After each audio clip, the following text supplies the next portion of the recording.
Hello student, good morning, and you are watching जागृति classes online app. And आपने अगर मान लो इस ऐप को डाउनलोड नहीं किया है तो पहले इस ऐप को डाउनलोड कीजिए और ज़्यादा से ज़्यादा अपने फ्रेंड्स के पास इस ऐप को क्या करें, शेयर कीजिए, ताकि आपको जो रेगुलर वीडियोज़ है, रेगुलर क्लासेज आपको क्या है मिलती रहे और नेक्स्ट क्लासेज आपकी स्टडी में कोई भी प्रॉब्लम नहीं आए। तो यहाँ जो 11th क्लास की केमिस्ट्री में जो अपने टॉपिक कंप्लीट हुआ था वो हुआ था ये मोल कॉन्सेप्ट। अब मोल कॉन्सेप्ट में जो क्वेश्चंस, काफ़ी क्वेश्चंस मैंने करवाए थे। इसके अलावा जो क्वेश्चंस है, मान लो टिपिकल क्वेश्चंस है, तो एक क्वेश्चन और अपन ट्राई करते हैं ताकि आगे नेक्स्ट क्लास टॉपिक की तरफ जाएं अपन। तो यहाँ जो टॉपिक अपना कंप्लीट हुआ था वो है मोल फ्रैक्शंस, और मोल फ्रैक्शंस पे एक क्वेश्चन मैं करवा देता हूँ। In which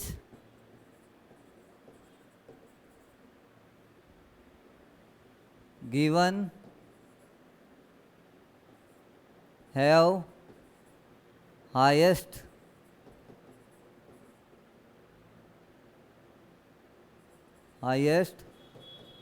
number of particles या atoms, highest number of atoms.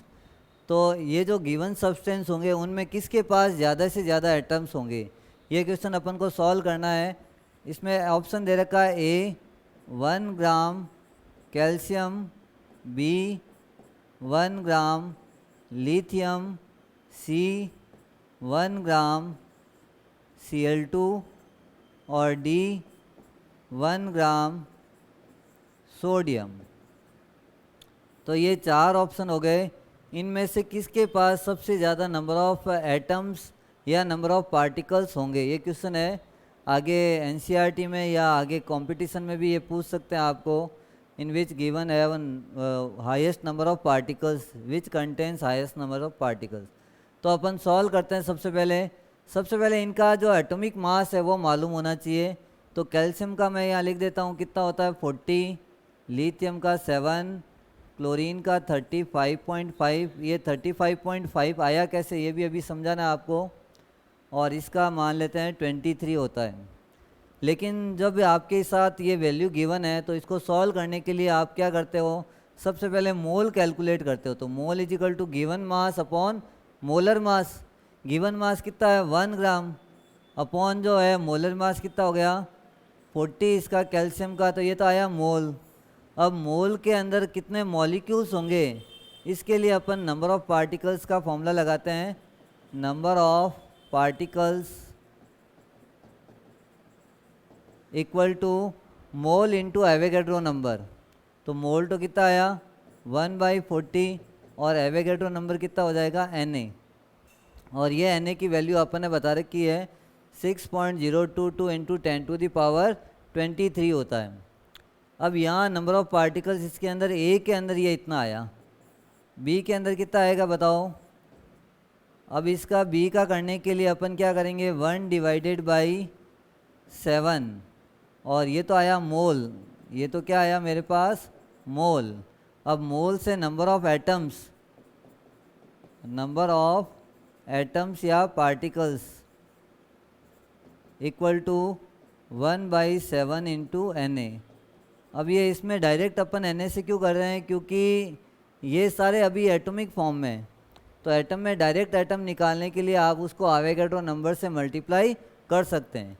अब C का आंसर निकालना है और C के लिए मैं क्या लिखूँगा, अच्छा ये Cl 1 ग्राम है, Cl2 है, तो आपको 35.5 को कितने से मल्टीप्लाई करना पड़ेगा 2 से। तो 1/71 ये तो आया मोल। अब मोल को आपको किस में चेंज करना है, एटम्स में। तो number of atoms is equal to number of atoms equal to 1/71 into Avogadro number. ये देखो यहाँ थोड़ा कन्फ्यूजन हो जाएगा आपको कि ये जो वैल्यू लिखी है ये एटम्स की नहीं है अभी, ये सिर्फ कहाँ तक आएगी मॉलिक्यूल्स तक, क्योंकि Cl2 एक मॉलिक्यूल है या एटम। बाकी सब में मैंने 2 कहीं नहीं लिखा है, सिर्फ Cl2 में 2 लिखा है, इसका मतलब ये मॉलिक्यूल है। तो ये मॉलिक्यूल्स आएंगे, अभी तक तो वैल्यू आई है वो मॉलिक्यूल्स की। लेकिन एक मॉलिक्यूल के अंदर एटम कितने हैं 2, तो यहाँ मल्टीप्लाई बाय 2 करना पड़ेगा। और लास्ट डी ऑप्शन में क्या आएगा आपके, पहले इसका मोल्स निकाला, नंबर ऑफ पार्टिकल डायरेक्ट निकालते हैं, नंबर ऑफ पार्टिकल या एटम्स इक्वल टू 1/23 इंटू, अब यहाँ 23 के बाद में अपन को क्या करना है कि भाई यहाँ इसका मोल आया 1/23 इंटू क्या करना है, एवोगैड्रो नंबर। तो ये चारों के नंबर ऑफ पार्टिकल्स या एटम्स आ गए, लेकिन सबसे हाईएस्ट कौन सा है, तो अपन को हाईएस्ट निकालने के लिए सबसे पहले ये ध्यान दो 1/40 की वैल्यू बहुत कम होती है और 1/7 की वैल्यू बहुत ज़्यादा होती है। इसको जब सॉल्व करोगे आप, ये हो गया 1 और नीचे आ गया 35.5, तो 1/35.5 और ये 1/23, तो सबसे हाईएस्ट वैल्यू में मेरे पास ये आंसर आ रहा है। और ये कौन सा वाला है, बी ऑप्शन, और बी का आंसर ये राइट है, इसमें ही सबसे हाईएस्ट है। और सबसे लोवेस्ट अगर पूछेंगे इस क्वेश्चन में तो आप लिखोगे 1 ग्राम कैल्शियम, इसमें लोवेस्ट नंबर ऑफ पार्टिकल या lowest number of atoms available होंगे। तो यहाँ जो है अपन ने ये क्वेश्चन सॉल्व करके बताया कि भाई कैसे अपन को कुछ अगर मोल से रिलेटेड क्वेश्चन आता है तो किस टाइप से मोल कैलकुलेट करना है और उसमें नंबर ऑफ एटम्स या मॉलिक्यूल्स को कैसे निकालना है, ये इसमें इस टाइप से क्वेश्चन अपन ने करके दिखाया इसमें। अब जो अपना टॉपिक है मोल कॉन्सेप्ट फिनिश हो जाता है। यहाँ अभी मैंने एक क्वेश्चन में बताया था Cl का जो एटॉमिक मास है वो 35.5। यहाँ कुछ कन्फ्यूज़न आता है अपन को कि भाई 35.5 ही क्यों रखेंगे, 35 क्यों नहीं रखा, 36 क्यों नहीं रखा, 35.5 लिखने का रीज़न क्या है। तो इसलिए मेरे को एक टॉपिक यहाँ करना है बीच में, पहले उसको बोलते हैं एवरेज एटॉमिक मास। एवरेज एटॉमिक मास ये टॉपिक है जिसमें अपन कहते हैं किसी भी एटम्स या मॉलिक्यूल्स का जो फ्रैक्शंस में जो आता है मॉलिकुलर मास या एटॉमिक मास, वो क्यों आता है, ये टॉपिक समझाएगा अपन को। तो यहाँ इसको क्लियर करते हैं। देखो अपन कहते हैं नेचर में एक ही आइसोटॉप्स नहीं होता है, आइसोटॉप यहाँ समझाते हैं। हालांकि मैंने बता रखा आपको आइसोटॉप्स वर्ड का मतलब क्या होता है, the atoms which have a same atomic number but different mass number, जिनके मास नंबर डिफरेंट होते हैं लेकिन एटॉमिक नंबर सेम होते हैं, उनको अपन क्या बोलते हैं, isotope.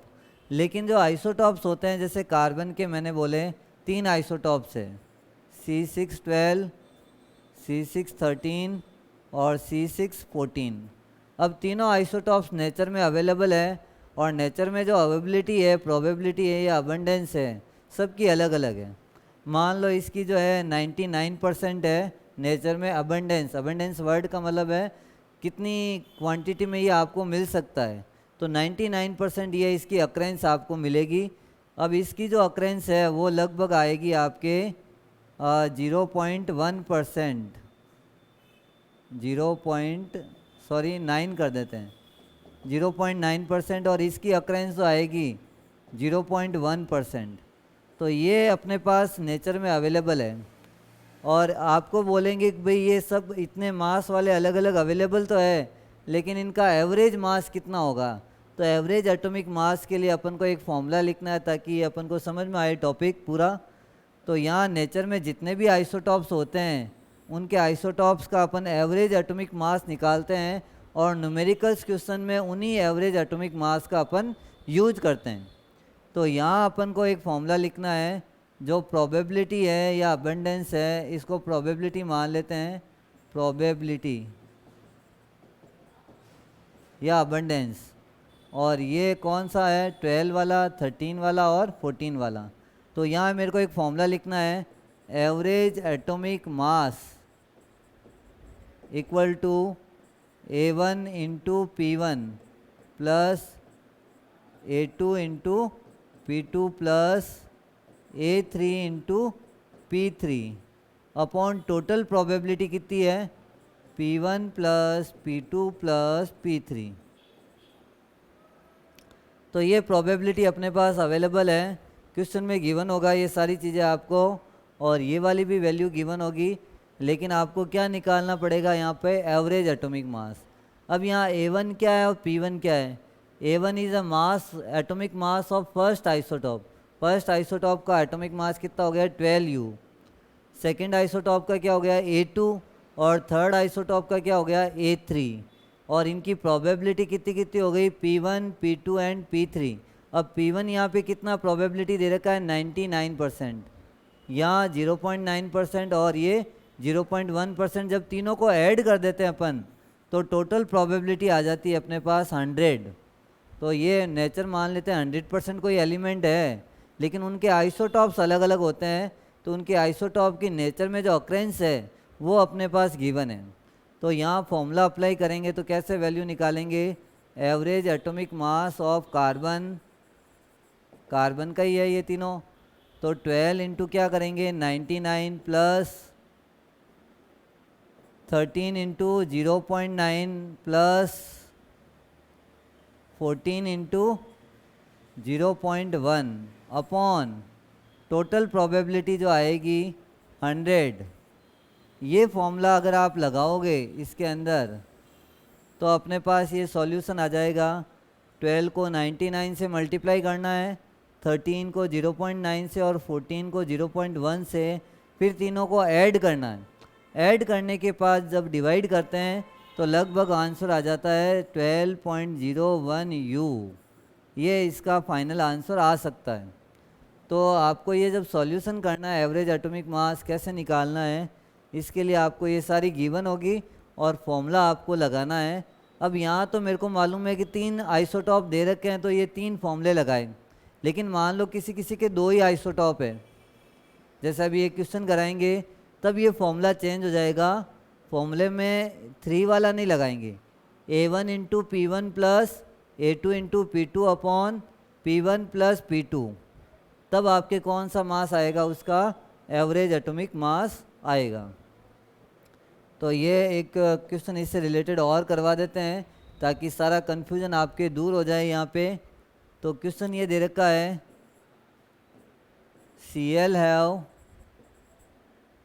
2 isotope which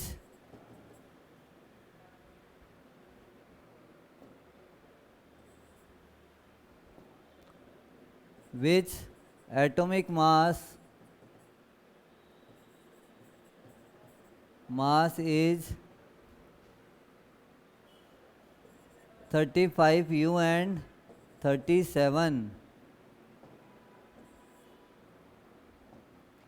37U, and their probability, and THEIR, their probability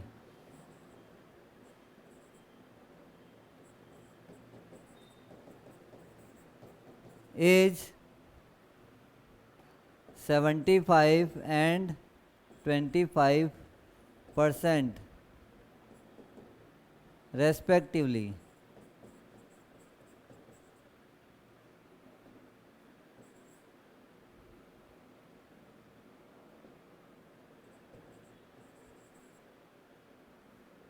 Calculate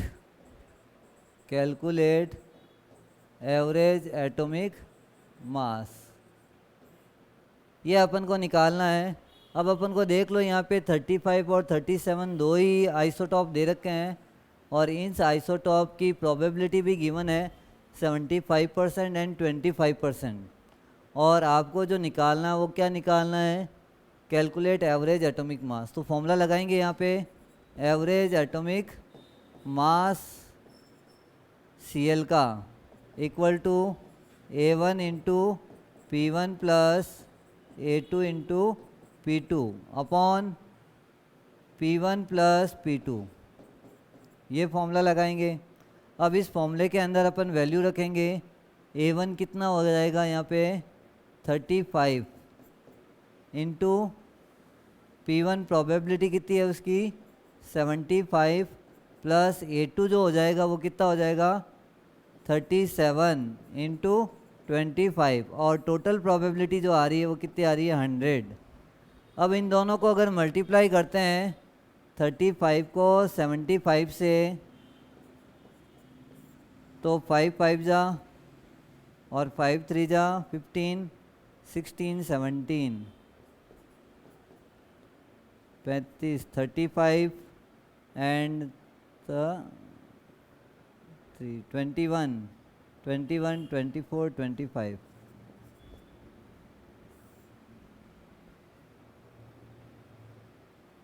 24,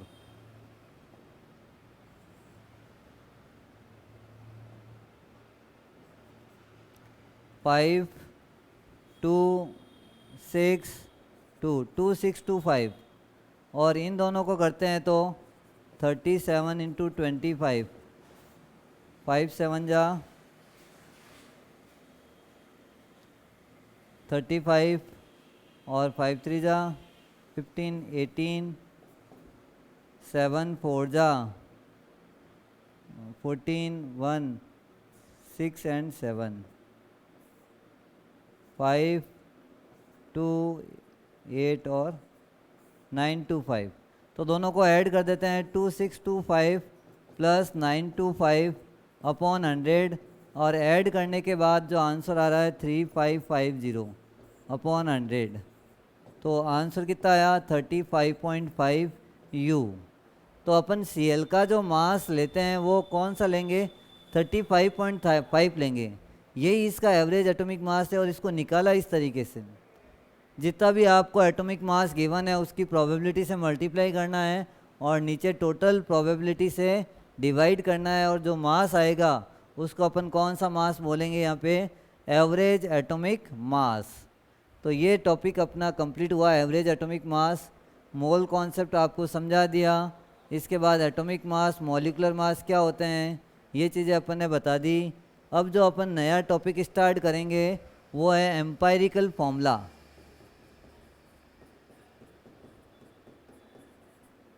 empirical formula ये भी एक इम्पॉर्टेंट टॉपिक है। इस पे भी एनसीईआरटी में आगे जो कॉम्पिटिशन्स है उसमें ये क्वेश्चंस बनता है एम्पायरिकल फॉर्मूला क्या होता है।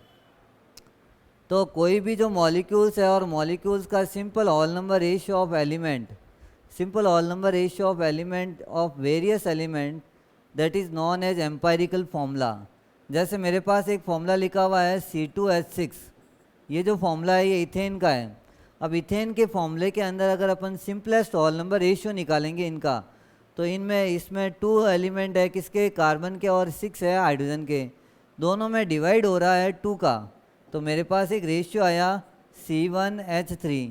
ये simple whole number ratio of element जो है वेरियस एलिमेंट ही तो उसी को अपन क्या नाम देंगे यहाँ पर एम्पायरिकल फॉर्मूला। तो सिंपल रेशियो में कन्वर्ट करना है, कहने का मतलब क्या हो गया किसी भी मॉलिक्यूल के सिंपल होल नंबर रेशियो में कन्वर्ट करना है उसी को अपन क्या बोलेंगे एम्पायरिकल फॉर्मूला। तो एम्पायरिकल फॉर्मूले की डेफिनेशन लिखेंगे it is the simple whole number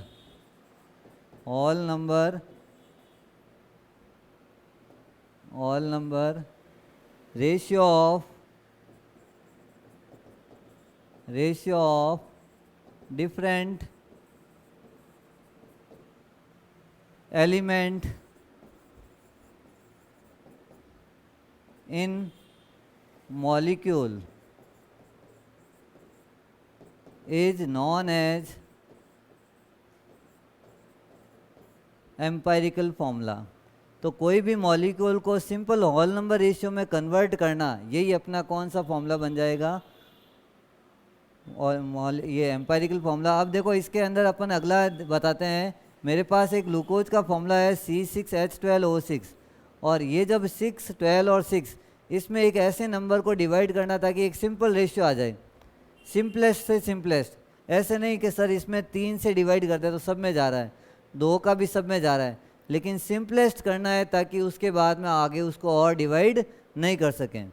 तो यहाँ पर अपन 6 से डिवाइड करते हैं तो 6 से डिवाइड करने के बाद में एक रेशियो बनता है C1H2O1। ये सिंपलेस्ट रेशियो जो है इसी को अपन क्या बोलते हैं एम्पायरिकल फॉर्मूला। और ये ग्लूकोज का मॉलिक्यूलर फॉर्मूला था और उसमें कोई एक नंबर से डिवाइड करते ही मेरे पास कौन सा फॉर्मूला आया एम्पायरिकल फॉर्मूला। तो इसका अगर फॉर्मूला आपको लिखना है तो क्या लिखेंगे, मॉलिक्यूलर फॉर्मूला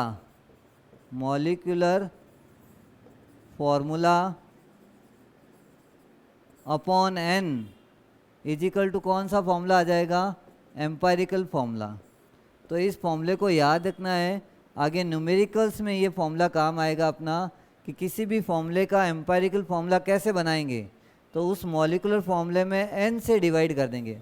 और यहाँ n की वैल्यू क्या क्या हो सकती है, n equal to 1 2 3 4 5 6 dash dash dash dash, कुछ भी हो सकता है, 1000 भी हो सकता है, या कुछ भी हो सकता है, इनफाइनाइट भी हो सकता है। तो यहाँ n की वैल्यू कुछ भी हो सकती है, डिपेंड करता है फॉर्मूला कैसा है। और इस सिंपल ऑल नंबर रेशियो को ही क्या बोलते हैं, जैसे कभी कभी क्वेश्चन आ जाता है, एक सिंपल क्वेश्चन भी आपसे नहीं होता है, कैसे कि मान लो मैंने एक क्वेश्चन दे दिया H2O का एम्पायरिकल फॉर्मूला बनाओ। तो यहाँ अगर अपन रेशियो देखें तो H कितने हैं 2 और O कितना है 1। अब यहाँ जो है वापस अगर 1 से डिवाइड करेंगे तो फॉर्मूला वापस कौन सा आया, सेम आएगा। तो यही इसका एम्पायरिकल फॉर्मूला है और यही इसका कौन सा फॉर्मूला है, मॉलिक्यूलर फॉर्मूला। तो किसी किसी मॉलिक्यूल्स के मॉलिक्यूलर फॉर्मूले और एम्पायरिकल फॉर्मूले सेम हो सकते हैं, लेकिन हर एक के लिए ये कॉमन नहीं है। जैसे ग्लूकोज के लिए एम्पायरिकल फॉर्मूला क्या आया, C1H2O1, लेकिन इथेन के लिए फॉर्मूला क्या आया, C1H3। और यही जब वाटर का फॉर्मूला निकला तो सेम फॉर्मूला निकल गया। तो कहने का मतलब यही हुआ, सब मॉलिक्यूल के लिए एम्पायरिकल फॉर्मूला सेम भी हो सकता है और उसका एम्पायरिकल फॉर्मूला डिफरेंट भी हो सकता है मॉलिक्यूलर फॉर्मूले से। तो इन दोनों में जो रिलेशन निकाला मैंने, molecular formula upon n equal to empirical formula, या एक और लाइन याद रख सकते हो, molecular formula mass upon n equal to empirical formula mass. तो ये समझाने के लिए मैं बता रहा हूँ, ग्लूकोज का जो मॉलिक्यूलर मास होता है वो कितना होता है 180। अब 180 में कितने से डिवाइड करना है मेरे को, 6, तो आंसर आया 30। और ये का ये मास जो है वो किसका आना चाहिए, एम्पायरिकल फॉर्मूले के मास का भी आना चाहिए। तो ये अपन ने एक रिलेशन बताया है कि किसी भी मॉलिक्यूल का एम्पायरिकल फॉर्मूला और मॉलिक्यूलर फॉर्मूले में रिलेशन क्या है और उसमें n की वैल्यू क्या क्या हो सकती है। तो ये इम्पोर्टेंट टॉपिक था जो अपन ने बताया। अब इससे रिलेटेड एक क्वेश्चन करवाएंगे ताकि ये आपको टॉपिक पूरी तरह से समझ में आ जाए। अब क्वेश्चन जो है एकदम डायरेक्ट क्वेश्चन नहीं देंगे, क्वेश्चन आएगा अलग तरीके से। एक और जो चीज़ मेरे को बतानी है वो पहले ही बता देता हूँ। जैसे आपको अगर पूछे, कभी कभी क्वेश्चन आता है वेपर डेंसिटी, तो वेपर डेंसिटी का मतलब क्या है, वेपर डेंसिटी सबकी अलग अलग होती है। वेपर डेंसिटी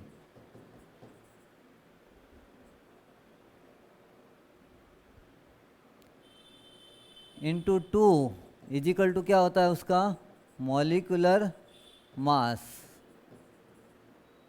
तो ये है वेपर डेंसिटी को अगर अपन 2 से मल्टीप्लाई करते हैं तो वो मोलर मास या मॉलिक्यूलर मास के इक्वल हो सकता है।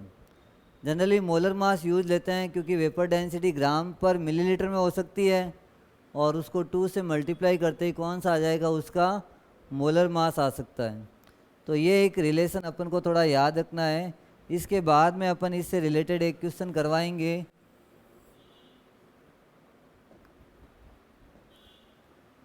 क्वेश्चन ये है आपके सामने, देखो, a organic compound have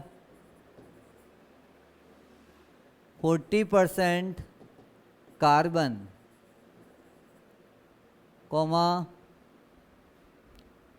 6.67% hydrogen and rest of oxygen is present if molecular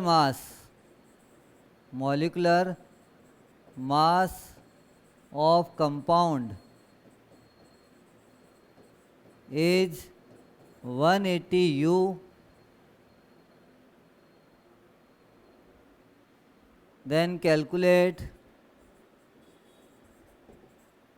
empirical formula and molecular formula।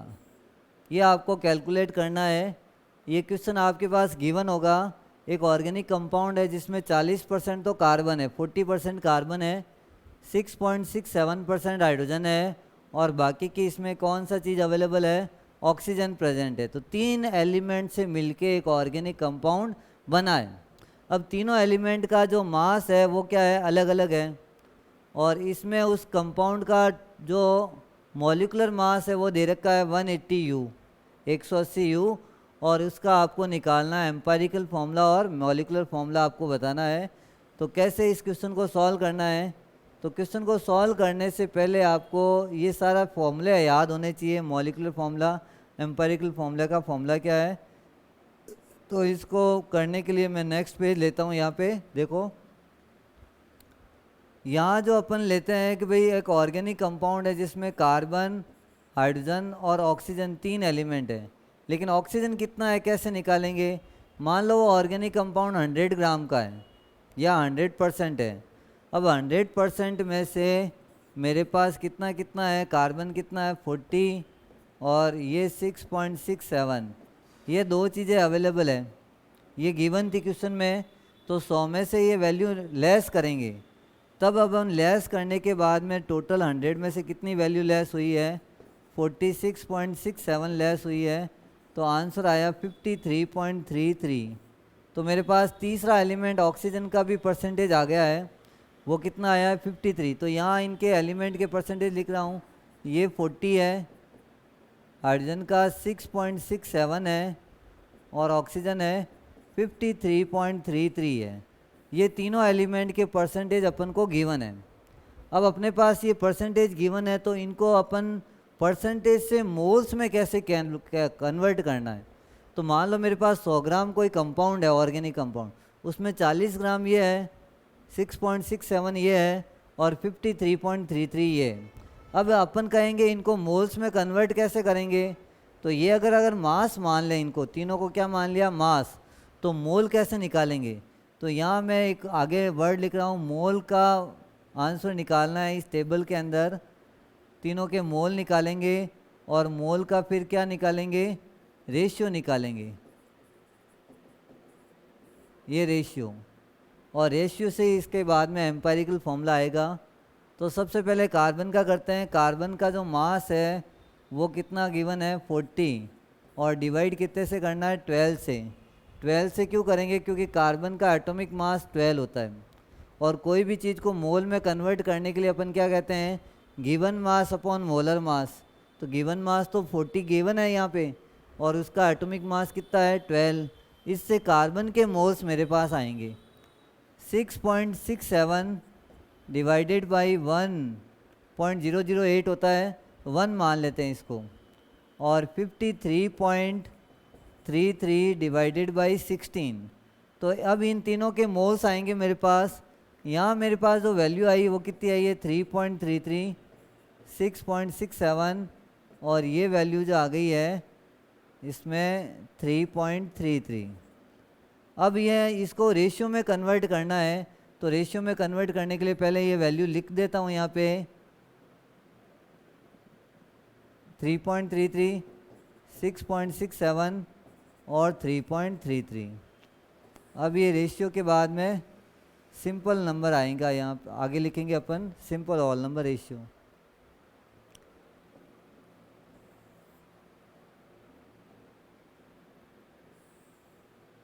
अब ये जो नंबर आए हैं ये फ्रैक्शनल नंबर है, मोल के रेशियो आ रहे हैं, फ्रैक्शनल आ रहे हैं। और अपन कहते हैं फ्रैक्शनल रेशियो को कभी भी अपन एम्पेरिकल फॉर्मूले में नहीं लिख सकते, तो इनको सिंपलेस्ट रेशियो में कन्वर्ट करना पड़ेगा। अब ये जो रेशियो है फ्रैक्शनल, फ्रैक्शन यूज नहीं लेना है। तो इसमें एक लोवेस्ट नंबर तीनों में से देखता हूँ, मेरे पास आंसर आ रहा है 3.33। अगर इन तीनों को डिवाइड इसमें करते हैं अपन तो लगभग कितनी वैल्यू आएगी ये देखनी है अपन को यहाँ पे। तो यहाँ जो वैल्यू आ रही है, रेशियो आ रहा है इसका, वो आ रहा है यहाँ पे इसका 1 और इसका अराउंड कितना आ रहा है 2 और इसका भी कितना आ रहा है 1। तो ये सिंपल नंबर रेशियो आ गया मेरे पास। और यही सिंपल नंबर रेशियो को ही अपन क्या बोलते हैं, एम्पायरिकल फॉर्मूला। तो मेरे पास जो रेशियो आया कार्बन 1, हाइड्रोजन 2 और ऑक्सीजन 1, इन तीनों एलिमेंट का एक रेशियो आया, और ये जो रेशियो है इसी को क्या बोलेंगे अपन, एम्पायरिकल फॉर्मूला। अब एम्पायरिकल फॉर्मूला तो आ गया, लेकिन मॉलिक्यूलर फॉर्मूला कैसे निकालना है इसका। तो मॉलिक्यूलर फॉर्मूला निकालने के लिए क्या करेंगे अपन, जो अपने पास क्वेश्चन में क्या गिवन है कि उस कंपाउंड का मॉलिक्यूलर मास, कंपाउंड का मॉलिक्यूलर मास कितना दे रखा है, molecular mass upon n equal to क्या होता है, इसका एम्पायरिकल फॉर्मूला होता है या एम्पायरिकल मास होता है। तो यहाँ अगर मैं n की जगह molecular mass upon empirical formula mass equal to n आ जाएगा। अब मॉलिक्यूलर मास कितना गिवन है क्वेश्चन में, ये दे रखा है, n की वैल्यू निकालनी है, 180 दे रखा है, और 180 के साथ में अगर आपको एम्पायरिकल फॉर्मूला मास नहीं मालूम है तो यहाँ से निकाल सकते हैं। कैसे निकालेंगे, कार्बन का 12 प्लस हाइड्रोजन का 2 और ऑक्सीजन का 16, तो टोटल अगर मिलाया इसको तो टोटल मास कितना हो गया 30। तो 180 डिवाइडेड बाई 30, तो मेरे पास एक n की वैल्यू आ गई 6। ये वैल्यू अपन को चाहिए थी, तो ये n की वैल्यू आ गई 6, और n की वैल्यू से अपन मॉलिक्यूलर फॉर्मूला बनाएंगे। एम्पायरिकल फॉर्मूला तो था ही था, तो एम्पायरिकल फॉर्मूले को अगर मैं n से मल्टीप्लाई कर दूं, मल्टीप्लाई बाई n, और n की वैल्यू कितनी है 6, तो मेरे पास मॉलिक्यूलर फॉर्मूला कितना आया C6H12O6। ये आ गया इसका आंसर। तो दोनों आंसर आ गए हैं। अब आपको चेक करना वास्तव में ये जो मैंने निकाला वो राइट है या रॉन्ग है। तो इसका अगर आप टोटल मास निकालोगे तो वो किसके इक्वल आना चाहिए, 180 के इक्वल आना चाहिए, तब तो आपने जो आंसर निकाला वो राइट है। अदरवाइज ये आंसर क्या है, रॉन्ग है। इस टाइप से क्वेश्चन इसमें बन सकता है। और इसमें जो आपको इस क्वेश्चन के एनसीईआरटी बुक्स में दे रखे हैं उनको भी ट्राई करना है ताकि आपको ये टॉपिक पूरा समझ में आ जाए। तो करना क्या था, ये वापस अपन तरीका समझाते हैं क्योंकि ये इम्पोर्टेंट टॉपिक है। यहाँ सारे परसेंटेज गिवन थे क्वेश्चन में, और इन परसेंटेज को देख के अपन ने मान लिया कि 100 ग्राम ऑर्गेनिक कंपाउंड में 40 ग्राम कार्बन है और हाइड्रोजन 6.67 है, और बाकी का रेस्ट ऑफ क्या था, ऑक्सीजन था। अब इस ऑक्सीजन का वैल्यू गिवन है यहाँ पे, और इन सब को मैंने क्या किया है कि सबसे पहले मास जो गिवन था उसको मोल में कन्वर्ट किया, और मोल में कन्वर्ट करने के लिए मैंने इसके अंदर उनके एटॉमिक वेट से डिवाइड कर दिया। एटॉमिक वेट का मतलब कार्बन का 12 होता है, हाइड्रोजन का 1 होता है और ऑक्सीजन का 16 होता है। जब ये डिवाइड करते हैं तो एक नंबर आ रहा है, जो नंबर आ रहा है वो सिंपल नंबर नहीं आ रहा है। तो सिंपल नंबर में कन्वर्ट करने के लिए मैंने इन्हीं नंबर में से लोवेस्ट नंबर से डिवाइड कर दिया, और लोवेस्ट नंबर से डिवाइड करने के बाद में मेरे पास एक सिंपल नंबर रेशियो आया, और इस सिंपल नंबर रेशियो को ही अपन क्या बोलेंगे यहाँ पर, एम्पायरिकल फॉर्मूला। और इस एम्पायरिकल फॉर्मूले से अपन ने आगे जो निकाला है वो मॉलिक्यूलर फॉर्मूला कैसे निकाला वो देखो। ये जो एम्पायरिकल फॉर्मूला आया वो कितना आया यहाँ पर C1H2O1, और C1H2O1 का जब मास निकाला मैंने तो मेरे पास मास कितना आया 30, और ये मैंने पहले बता रखा है molecular formula mass upon empirical formula mass equal to क्या होता है n। या दूसरी चीज़ याद रखो, molecular formula mass upon n is equal to empirical formula mass. तो ये दोनों चीज़ में से एक लेना है। लेने के बाद में मेरे पास n की वैल्यू आई, और इस n की वैल्यू का यूज मैंने कौन सा फॉर्मूला निकालने में किया है, मॉलिक्यूलर फॉर्मूला निकाला। जो एम्पायरिकल फॉर्मूला आया उसको n से मल्टीप्लाई किया, तब मेरे पास जो आंसर आया वो कौन सा फॉर्मूला आ गया, मॉलिक्यूलर फॉर्मूला। MF का मतलब क्या हो गया, मॉलिक्यूलर फॉर्मूला, ये आ गया। तो इस टाइप से आप मॉलिक्यूलर फॉर्मूला और एम्पायरिकल फॉर्मूले से रिलेटेड क्वेश्चन कर सकते हैं। अगर फिर भी आपको डाउट लगे तो इस चैनल में जो सर के नंबर्स दे रखे हैं उन पे आप कोई भी मैसेज ड्रॉप करें या कोई डाउट सॉल्व करवाएंगे। इसके बाद जो नया टॉपिक लेंगे अपन, नया टॉपिक में अपने पास में स्टाइक्योमेट्री एंड स्टाइकोमेट्रिक कोफिशिएंट। ये जो चैप्टर है सबसे पहले ही मैंने बोला था, इस चैप्टर में सारा कुछ मिक्स कर रखा है, लेकिन कोई भी एक दूसरे से रिलेटेड नहीं है। तो मान लो आप ये चैप्टर में बुक में ये चैप्टर देखो तो थोड़ा ऊपर नीचे हो सकता है, तो लेकिन जो टॉपिक्स है वो सारे आपके क्लियर होते जाएंगे।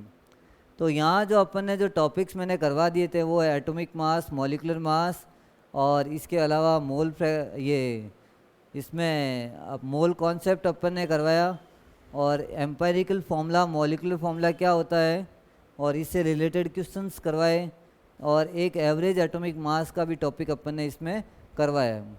अब जो अपन नया टॉपिक लेंगे उसमें आएगा आपके स्टाइकोमेट्री एंड स्टाइकोमेट्रिक कैलकुलेशंस। तो वो टॉपिक है, इसके बारे में आज थोड़ा बहुत समझाते हैं अपन। तो जो टॉपिक है STOICHIOMETR, स्टाइकोमेट्रिक एंड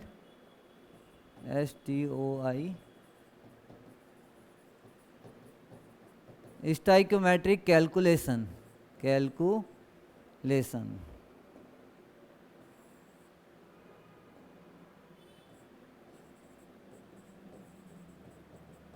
ये टॉपिक अपना नया टॉपिक है जिसमें स्टाइकोमेट्री और स्टाइकोमेट्रिक कैलकुलेशंस अपन करेंगे। लेकिन इसको करने से पहले कुछ चीज़ें अपन बताएंगे यहाँ पे कि कोई भी एक केमिकल रिएक्शंस है उसको अपन को बैलेंस कैसे करना होता है। तो ये 9th-10th में आपने टॉपिक करा हुआ है, 9th में बैलेंसिंग पढ़ी है, वही बैलेंसिंग यहाँ काम आने वाली है, उसी से रिलेटेड ये अपना टॉपिक है। तो बेसिक चीज़ें हैं, इसीलिए इस चैप्टर का नाम क्या रखा हुआ है, some basic concept of chemistry. तो ये बेसिक चीज़ अपन बताते हैं यहाँ पे। देखो एक सिंपल रिएक्शन देके इसको समझाते हैं अपन। मान लो मैंने एक रिएक्शन लिखी है N2 प्लस O2 और नेक्स्ट दे दिया NO, नाइट्रिक ऑक्साइड। ये एक रिएक्शन है और इसमें ये प्रोडक्ट बन रहा है।